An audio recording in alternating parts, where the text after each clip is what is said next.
What's going on, everybody? Welcome to the next episode of Arena Goat Talk, bringing on the past players and great vets and figures from our time in the arena football and talking some ball. And so on this episode, I have AFL vet, Al Lucas nominee, and new head coach of my alma mater at West Liberty, Mr. Chad Big Country Salisbury. How you doing today, sir? I'm doing great. I haven't heard that in a while, buddy. That's awesome. Hey, I love that helmet behind you, man. That's one of the old school West Live helmets, Oh, ain't it? you see that? That was my time. I need to Nice. get one of those new ones. Stop up, man. I want you all around. Uh, definitely. So appreciate you coming on and talking with me. So what we do is talk about your history, then we get into some ball. Yeah. All right. So I guess kind of start out with an introduction. Let everybody know about you. And then talk about where you from.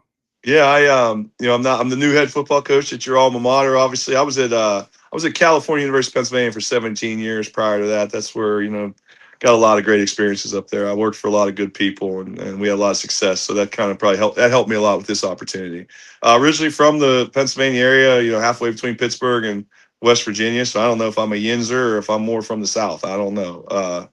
But grew up there, played ball at New Mexico State for 2 years, transferred to University of Buffalo, finished up at University of Buffalo, and then I was fortunate. I was asked to try out by Mike Hohensee, and Ho is Coach Ho to me is as good a quarterback guy as there's ever been. I was very lucky to make the team and then be named the starter as a rookie, and I learned so much from Coach Ho. I still to this day I say things quarterback wise that he taught me. So I was very lucky to start there. League got weird, man. When we were there, ended up in Toronto for a couple years. The team moved up there. Then the team folded. Ended up in Chicago. Had a great career there with Coach Ho again. Backed up Raymond Filial. He was a stud. Um, then ended up in Grand Rapids and had 2 good years there with Sparky McEwen and the boys. And me and I talked to you earlier, talking to Pat O'Hara. He's one of my closest friends. We tell them stories. All you do is smile. Them arena stories make you do nothing but smile. Hmm. Definitely, definitely. So when you're coming up, was there like a specific motivation that you had, kind of like your drive? Yeah, so I mean, for me, growing up in the area I grew up in, it was all about them quarterbacks. It was Marino, Montana, Unitas, right? So I watched Dan Marino play in the Sugar Bowl in like 1982 or something, and I went, I want to be that guy. Mhm. I was like, that guy can play. That guy, he's got it all. And as I got older, I was a big kid, man. I was playing O line for a long time until my junior year of high school, and then that position's just different, man. You touch the ball every play. People hate you. They love you. It's intoxicating. And then it became my goal to play college football. And then obviously the Arena League worked out for me, which was great. Mhm. How to talk about that transition from O line to quarterback? So I was no lineman until like 10th grade, and I hit like a 6-inch growth spurt, but didn't put on any weight. So they moved me to tight end, and I'm like, cool, I'll be a tight end in college, So I lifted, ate, put on about 35 pounds. The next year we went to the run and shoot. They moved me to quarterback. So then I became a heavy quarterback. I think I was a heavy quarterback the rest of my career. Okay, okay. So when you graduated high school, you're graduating college. Talk about your experience. Looking at the pros. Everybody has a different story. Sure. It'd be great to hear yours as far as what happened to you graduating college, looking at the pros, and then how you ended up. As detailed as you want to get how you ended up in arena. Yeah, so obviously we all have a great story in the Arena League. The guys that have come from the NFL and guys that went to the NFL. I mean, that was some of the funnest things I thought back then when those guys would get their shot at the league, and you knew them, which was cool. My experience was like I was a guy that was told I was a seventh round free agent possible guy, and it didn't work out, and I thought my football career was over. Coach Ho was with the New England Seawolves back in the day, and the agent that I had was based out of Hartford, and he knew Coach Ho, and Coach Ho gave me a tryout. It was me, Coach Ho. You remember Coach House, Yep. Brent Winters, Mark Stout. Them guys, they all worked me out in a gym. I think it was about 20 degrees outside. And it was the best, man. I loved it. I had a good day. He invited me to camp. And that was when the league went on strike. So I'm supposed to report to camp. The league goes on strike, and I think my football career is over again. And I think like maybe a month and a half later, that's when we ended up with the collective bargaining agreement and all that good stuff. And then that was my first year. My rookie year was 2000. After the collective bargaining agreement and all that, the Mike Perez stuff, all that kind of stuff. Okay. Well, so what did you remember? You remember these? Yeah, I always tell people when I sign them, the value goes from 22 cents to 18 cents. So I was so excited when I saw mine or whatever. I was just oh, like, man, I got it's one in Chicago and one in Columbus, and I ain't gonna lie to you, I got them in the house. I ain't gonna lie. I still got mine. I try to put them in like one of those special plastic little Yeah. binders. EJ, So, I saw your Predators jersey back there, man. Those. That's old school now. I got New England, Toronto, Grand Rapids, but that Predator uniform now, that's different down there. yeah, I got my Pred uniform, my Philly uniform, Yeah. in Utah. Yes, that's right. What year were you in Philly? Philly, that was the 2006 season. Okay. Yeah, I just became a free agent. You know how arena is. Yep. After a while, you're happy to be playing arena, but as soon as they start telling you you can command some money. All right, I'm gonna start chasing this money because I don't know how long it's gonna be available. Well, I always thought that. I mean, I thought when those guys, right before I got there, those guys before me, they're the ones that fought for all that stuff. They fought for the collective bargaining agreement, the insurance, the housing. I walked into the Taj Mahal of arena football. There were guys in front of me that they put in some time now to get to where they got.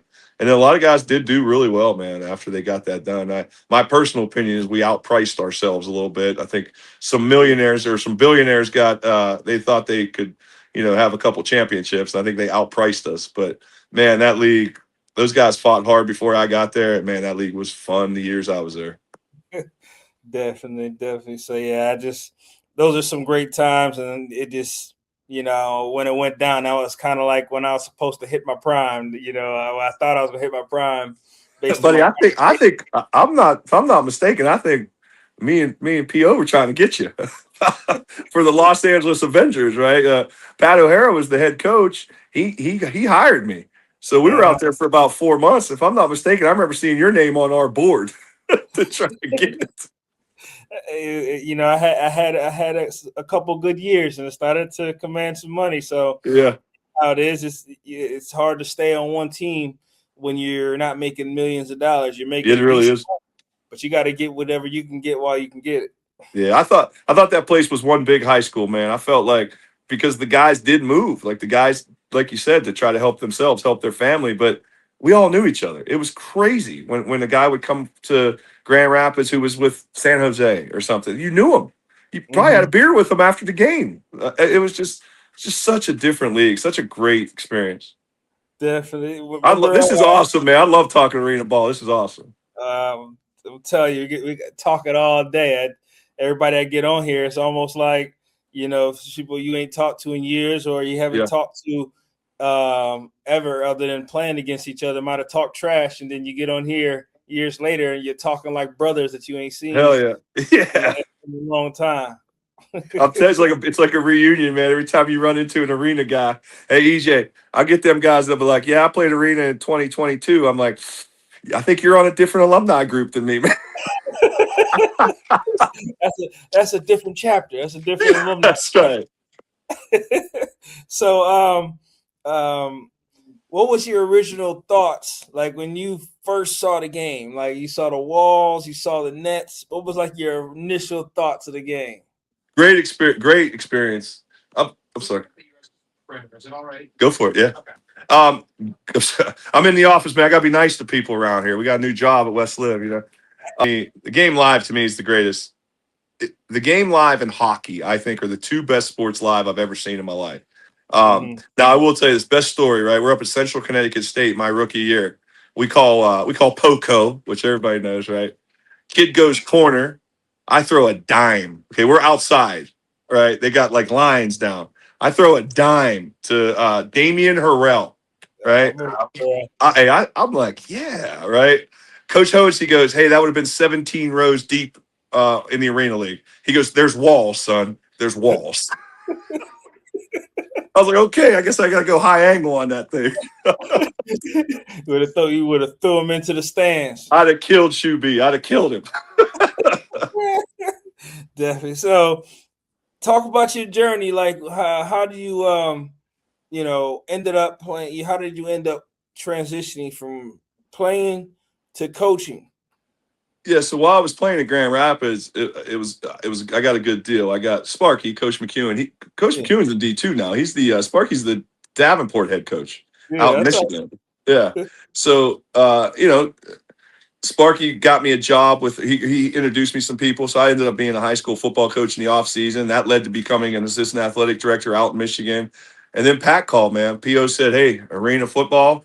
It had always been everything we talked about. It was a great opportunity out in LA. We went out to LA and I was ready to become a coach, and that was going to be my life. And then that's when all hell broke loose. They folded the league, and I called everybody I know. My buddy from Cal called me back, and the rest is history. I was there 17 years. So from the end of when the league folded the first time till now, Mhm. I've been at Cal U, man. I got lucky. I ended up with a great D2 program.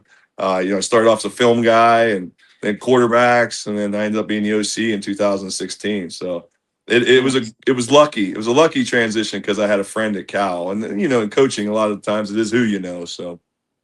Yeah, like what I've learned is you never really see coaching jobs on the wire. Like usually the classified ads. Oh, we're looking for a head coach. Oh, we're looking for this. The best positions are people knew about you and they Yeah. called you up and said, "Hey, I'm about to have an OC job. I'm about to have a DC Yeah. job. You want it?" And yeah, Hey, I'll take hey, buddy, I've been officially hired for a week. All right. You've been a head coach for a long time. You know how that stuff goes, right? I mean, I got more emails from people than I've ever got in my life. I got a whole bunch of new friends. But the people you want to hire, are guys that you know are ball coaches, guys you've seen ball coach or guys you've worked with, right? I mean, it. you know that. At least that's what I'm doing because I got to trust these guys. I'm not Yeah, sure what I'm doing yet, So that's kind of you always. I think that tells you something, right? When you're a player, don't burn bridges, don't be a jackass, right? When you're a coach, don't leave on bad terms, right? I just think the guys that I hopefully are going to hire here after we go through the system are going to be guys I know, guys I trust, guys that I know can coach ball because I've coached against them. You want to have that familiarity, I think. yeah, definitely. That whole because as a head coach, you rely on your assistants. No kidding. A good head coach has to rely on, so you don't have to worry about trying to do everything and end up not doing your job correctly because you're worried about this and worried about that. That's So one of the real things I learned from my last boss, Gary Dunn, because I was the OC, but he was a true offensive guy. He was a coordinator. He was never in the meeting. I mean, we would watch film, watch film, watch film. The athletic director needed to talk to him. Watch film, watch film. A kid needed to talk to him. So you've got to have guys you truly trust when a head coach walks out of a room. Because we're gonna do what we want to do, but you've got to have people that trust you, that you trust that are gonna coach it the way you want to coach. And I think them assistant coaches, buddy, they're invaluable, obviously. definitely. So you're still in the process of putting together your staff. We posted the jobs the day before Christmas Eve. I think we'll probably be able to start interviewing right after the new year. There's the state system. You got to go through certain things to fulfill whatever your requirements are. But I've talked to some guys that I love. I've talked to some guys I know are applying. I think West Liberty is going to have a really good pool to pull from, and I'm boy, if they bring the juice, they got a chance because we gonna bring some energy around here. That's what we're looking for. Definitely. So let's talk about that process of you getting hired on at West Lib. Well, I called EJ Burt first.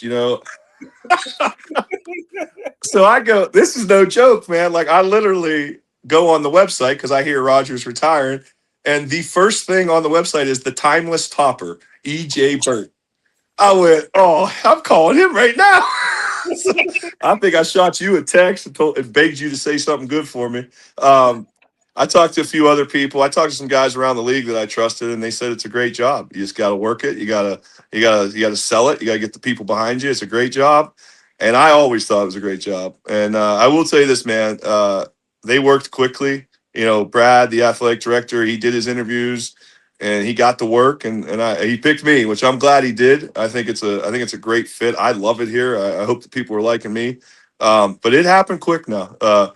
These people are trying to win. They're trying to win right now, and they got it done in a few days. It was good stuff. Good, good. I'm Yeah. hoping they're gonna get my assistants hired that fast too. It's that again that makes your job so much easier. Um, Knowing that you got some quality assistants around you, that again you can focus on being a head coach and making sure the whole operation is running correctly. I'll tell you what, it's made me a better recruiter though, and I think as an arena guy, you'll understand this. A lot of times, the head coach ends up doing everything, right? So without a staff here, I've set up like 42 visits. I've called every recruit. I'm like, I think I've become a better recruiter this year because of it. Which, hey man, anything positive that comes out of it, right? You have to know how to do everything, even if you don't do everything. You Buddy, you have listen, to you got know. to know how to turn the washing machine on. And I don't know how. I'm trying to find the guy that knows how to turn it on right now. But you got to know. Like in the arena league, you got to do travel. You got to Yeah, do meals. I mean, it's everything. sponsorships and everything. Yes. Yeah, that's huge in your league. And we're trying to do that here too. We're trying to get the sponsors to come out and support the Hilltoppers. And it helps everything, right? It makes the people like you more. It makes the people in Orlando or West Liberty like you more. And that's, we're just trying to bring the community in and make them a part of this thing. Definitely. So, how has your arena experience helped you in what you're doing right now, and how, if so, how has it helped you? I'll tell you this, and I think EJ, I think you'll agree with this. That league will set you up. It will prepare you for almost every situation. I mean, from signing with the New England Seawolves and the league getting canceled, all the way through a great 8-year career and ultimately ended up as a coach and the league getting canceled. That's how my arena career went, and all the things in between, the ups and the downs, the great years. I got cut from Columbus after 2 games and ended up at Grand Rapids, which was great for me. But all the ups and downs of the arena league and all the positives and negatives, I think help you for a job like this. You have to be able to play the next play. You have to be able to, whether or not it was a good play, a bad play, you have to move on. And all the things that are going to happen to me in this job and our staff in this job, we're going to have to handle it, react properly, and fix it. And I thought the Arena League, man, that was what you did. I mean, the bus didn't always run great. You know what? Get off the bus and go beat Chicago. I mean, that's the way it was. It was Mhm. basically an I don't care that it's not good, fix it. Which I think as a coach, and when you're dealing with these kids, you got to overcome all these problems and issues, and you still got to go win the game. So we got to put that behind us, play the next play. And I think that league prepared me for life. All the ups and downs that you see, Yeah, like you mentioned, absolutely. there's almost, we can't say everything all, but there's a most situations that you face in arena literally prepare you for anything. If Yep. there's a situation that comes up that you're not prepared for, you can relate it to something that you've experienced in the arena. Be like, all right, Yeah. I've seen this before. Yes. I swear. I mean, I know it's probably. I mean, I think maybe on Arena Fan they have it, but find all them guys from like 2010 back in the old days. And I bet they'd all say the same thing. I mean, like that league was different and great and challenging, quite frankly. And we Mhm. had to overcome those challenges because we loved playing ball. The coaches in that league loved coaching ball. Can we say that nowadays? Not all the time. But Mhm. the guys Mhm. in that league did it because they loved it. They wanted to play and they wanted to coach and they wanted. I mean, it was now a lot of them had great. They went to the NFL. I mean, I played Tamon Marshall, Antonio Chapman. I mean, there was a lot more, obviously, but guys that made it to the NFL. I mean, what a great time that was. Definitely. So, have you experience, like, we talked about the brotherhood of arena, Mhm. right? So going through your process of coaching, your journey, a coaching college or whatever, how much has that brotherhood kind of helped you? Like, oh, like how you mentioned coming across West Lib and you come across me, Yeah, that brotherhood yeah. extended. So through your journey, how often have you like crossed paths with somebody from arena, and you kind of like maybe they helped you out, or you saw that you were inspired by an arena guy who's coach high school, coach college, and it's kind of like an inspiration to you as you go along your journey. Yeah, there's been a lot of those guys, obviously, but Ho's always going to be that guy to me. The guy that he taught, like, Arena was different, so he had to teach me the game, but he taught me like how you're supposed to act when you're on the field and things aren't going good,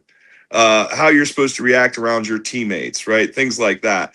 And this is funny you asked that question, man, because like I'm trying to come up with all these freaking phrases, like, but somehow one way or another, our hashtag's going to have together in it. Well, Chicago, go back to Chicago Rush. Raymond Filial is the starter. I'm his backup, 2005, 4. I don't even know what year it was. And Ray's killing it. Ray's an MVP candidate. I mean, he's dominating it. We end up losing to San Jose in the semifinals. Well, Ray got hurt during a game, and I go in the huddle the next week. I'm like, they're looking at me like we're going to lose. I say, boys, you can either trust me and we can do it together, or we can lose.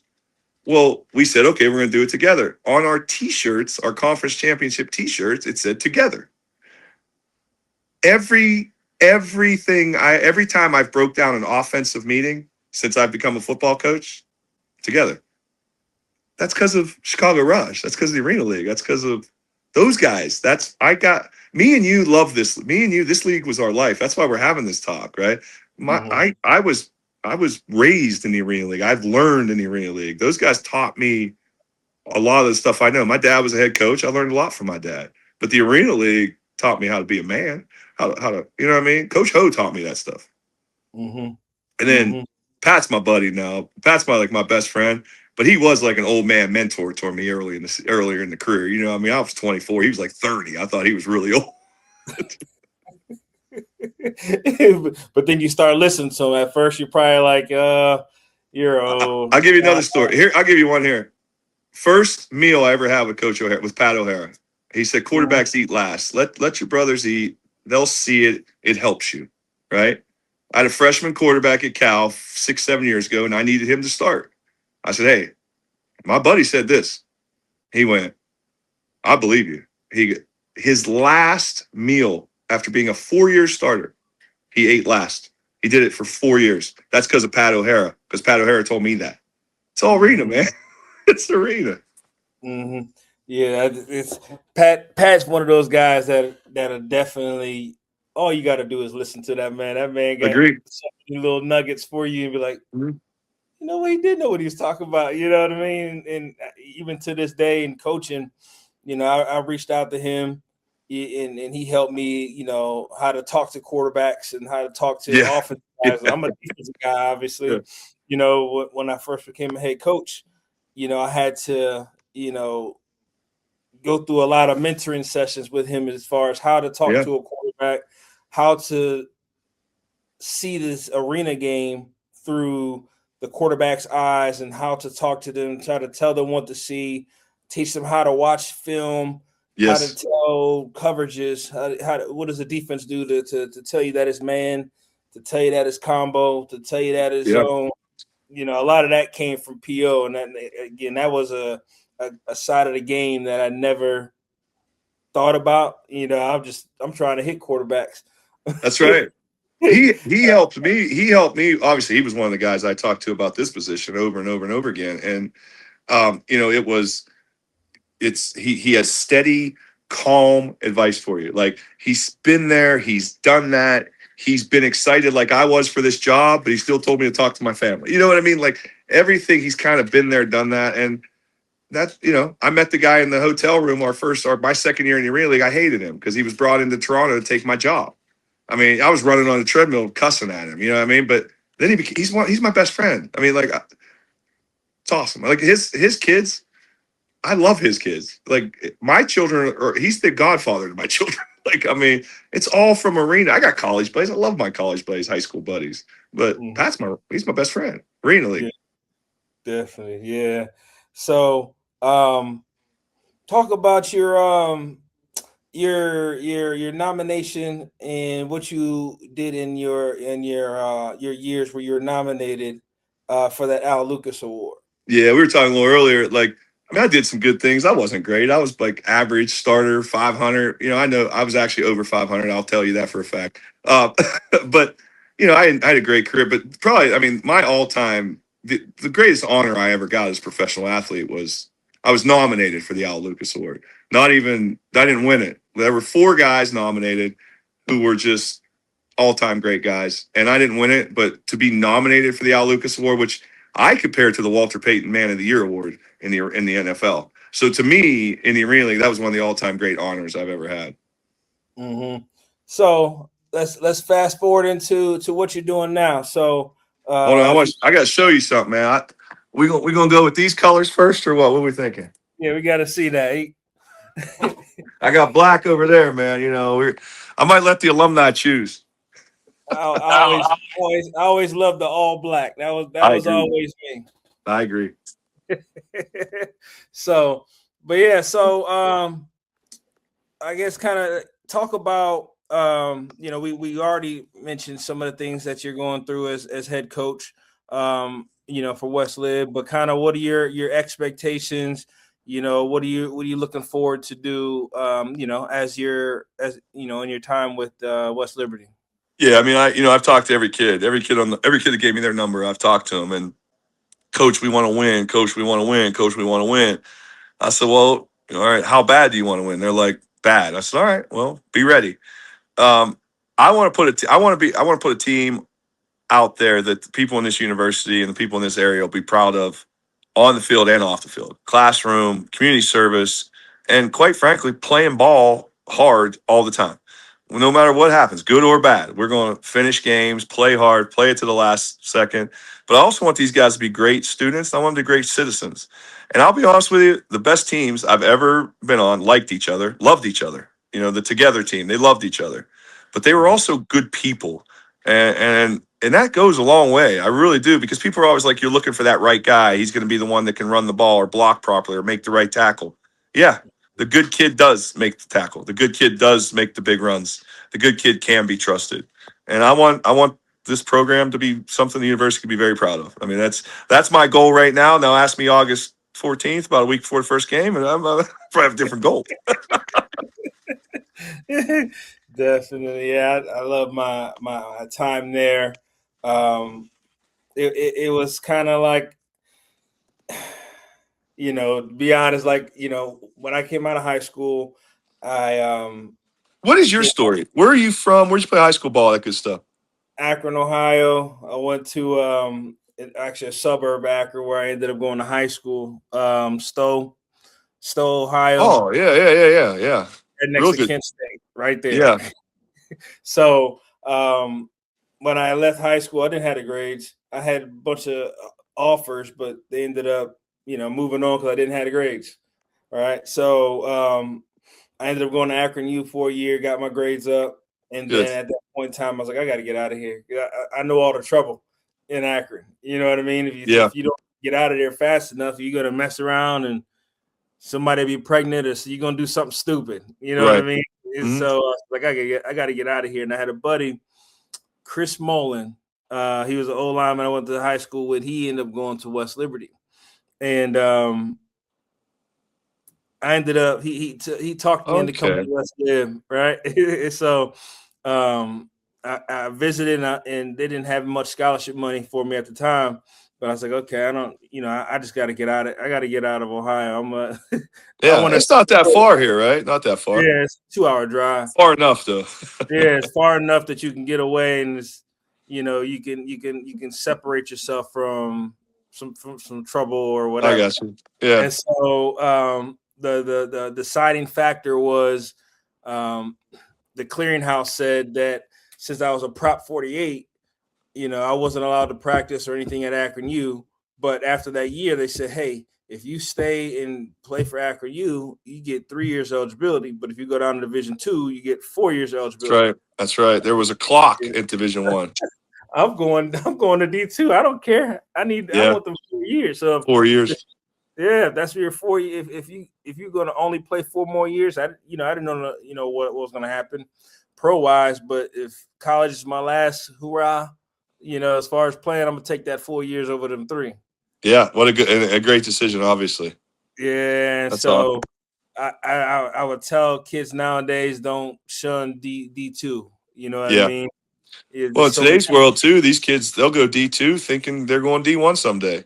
And as much as I'm an old man and I don't want to agree with that, that's what the kids want. So you know what I'm going to do? I'm going to develop the crap out of them. I'm going to try to make them as good as they could possibly be. And if they stick around, great. And if they go somewhere else, I'm going to recruit somebody else. And we're going to develop the crap out of those guys. I mean, that's what it's about now. I mean, I want the kids to have a great experience up here. You had 4 great years up here. If they have 2, I want to be 2 great years. It's just, Mhm. it is what it Yeah. is. Yeah, like if they go there, even if they go there for 1 year and then try to go D1, they will remember that you got the best out of them. And guess what? That kid's Agree. gonna know somebody who knows somebody, Darn and right. that they're gonna send their cousin to you. They'll send their best friend's cousin or Yep. whoever to you Yep. because they remember what you did for them or what West Lib, got out of them out of that 1 or 2 years that they were there. Yeah. Our rule here is we're gonna have 2 rules here. You're gonna like this. The one rule is the alumni can do whatever they want. So come back as much as you want. Come back. And EJ, I'm not lying. I'm not gonna give my phone number out over the internet, but please give all your buddies my phone number. I'm not joking. I want to hear from them all. I want to talk to all of them. And the other thing we're gonna do here is we're gonna treat kids really, really, really well. And the reason we're gonna treat them really, really well is because when they screw up, we're gonna kick them in their butt. And we're gonna coach them hard. So alumni are going to be welcome anytime, and we're going to coach kids hard and treat them well. That's about the 2 things I got figured out so far. Definitely. So, what kind of advice would you give to players that graduated high school, want to figure out what they want to do college wise, pro wise? Just any words of advice for anybody young that's looking at trying to extend their careers, Yeah. whether it's playing or coaching or whatever. To be honest with you, man, I've been the guy. I've told everybody. I've told every kid I've ever coached this.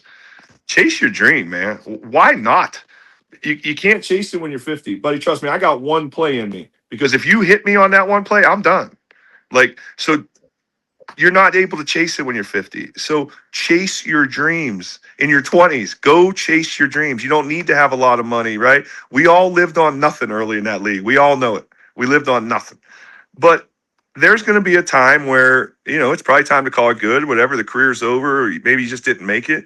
So while you're chasing that dream, man, get as much knowledge from the great coaches, Mike Cohensey, right, of the world while you're doing it, and then go chase that dream as a coach. I've never had a real job. Never. Not once in my life. Played arena football, and then I coached. So I'll take that life. Well, shoot. Anything else you want to kind of add? Maybe a spiel for West Lib, trying to hype West Lib up. Absolutely. I'll absolutely do that right now. First of all, I'm be calling you for money. We need alumni support. Tell all your buddies. No, man. I my only spiel is that's what we're going to do, EJ. I'm going to try to get the alumni back. I'm going to try to bring us all together. I want us to be a family. I want us to be together. And truthfully, my coaches have been instructed. They will be instructed. We're going to treat them good because you got to treat people the right way.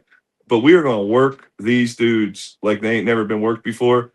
And I think there's enough talent here that once we do that, we're going to mess around and play in this league and give some people some trouble. So Definitely, yeah. Good luck with everything, but I definitely believe West Lib has what it takes to make some noise at the D2 level and be a consistent powerhouse.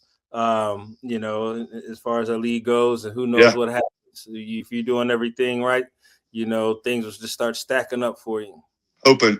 Hey, keep April 24th open. If you can get up here, that's a spring game. We're going to do an alumni social. Okay. And you know what that means. It's like the arena socials after the game. You know what I mean? Definitely. So we'll be in touch, and then again, good luck with everything. And thank you, EJ. I'll do whatever it takes to help you out on my end, and we'll definitely be in touch. And good luck. Appreciate it, man. Thanks, EJ. Go Hilltoppers. Oh, go top. We say go top. That was what they said. I see. I got to learn that stuff, man. So, but all right. So we'll sign off, and definitely we'll be in touch. Thanks, man. All right.